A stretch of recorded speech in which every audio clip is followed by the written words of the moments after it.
Good morning. We're back here again. We finally got a few more things separated. Unfortunately, I had no choice.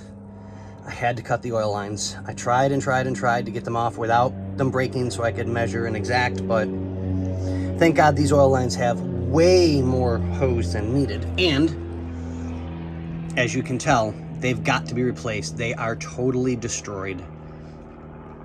So I did get the alternator, the oil sending unit housing with the oil fill off completely. So that's done and out of our way. I've got just a little bit more to go down here with some more screws, go figure, to get that cover off. And then it'll be time to go to that cover and get that taken care of and get that off. And from what I can tell, I'm damn near done with the upper half of the engine. I mean, of course, I'll double check and make sure our wires are disconnected. Oh, that's what I needed to do real quick. I'm glad I said that. Okay, so let's do this. Okay, so we have this wire here that's as fragile as can be, and it's already broken in a couple of spots, but I don't want to lose the placement of each wire. So they're the same color, but I'm not taking any chances. So I'm going to cut this one like right here so I know which one goes back where.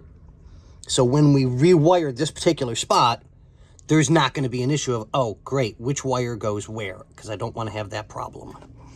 So I'll snip that in a second. Like I said, coil's tucked up and out of the way. That's good. And I'm 98% certain I've got everything done on top minus the seal pieces for that side and that side. So that shouldn't take me too much longer, I hope. I mean, a lot of the screws are just an absolute nightmare to get out. They just are. It's because it's old. I'm not picking on it. It's just old, plain and simple. So I'll double check before I go underneath, but let's show you guys what I've got out here because I'm trying to make sure that I bag and tag absolutely everything. So we ought to know the carburetors are out.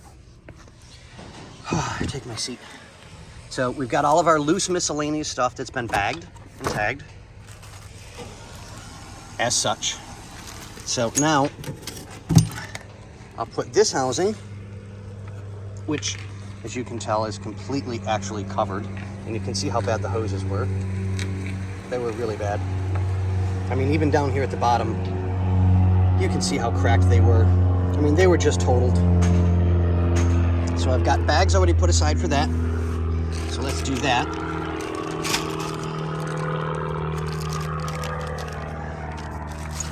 Okay, so the bolts and everything for that are labeled with two separate bags because one has the alternator side. I think you guys can actually see that. I don't really feel like ripping everything apart again. AT, I'll put ATL for alternator because there's your alternator side and they have much longer screws.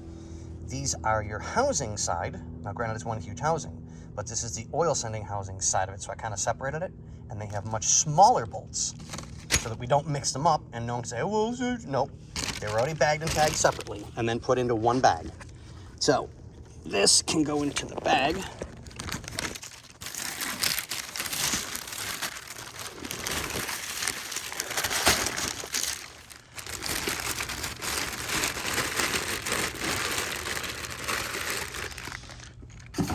Okay, so now I'm just trying to keep everything safely placed in boxes only for Corvair so that there will never be a mix-up of, well, you know, everything's bagged and tagged like it should be.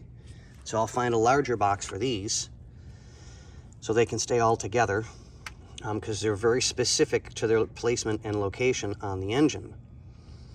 So this is the first time I've worked on a Corvair, which is really cool. I'm loving every minute of it. So, I mean, it's a mechanical knowledge, not a I've never done this before type thing. But Corvair engines are very different than regular ones, besides the fact that they're air-cooled. So we'll get everything taken care of. Here's our other parts. I want to get a box to put everything into. And our engine. So last little bit to hopefully be done. I'm hoping soon to get everything taken care of that way so I can start working underneath.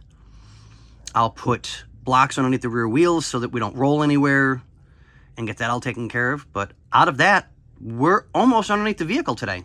I hope, as long as all goes well. Oh, I still got to undo the ducts. I forgot about that one. Okay, so we'll get everything done. I'll show you guys more videos when I get the chance. All right, thanks, guys. Have a good one.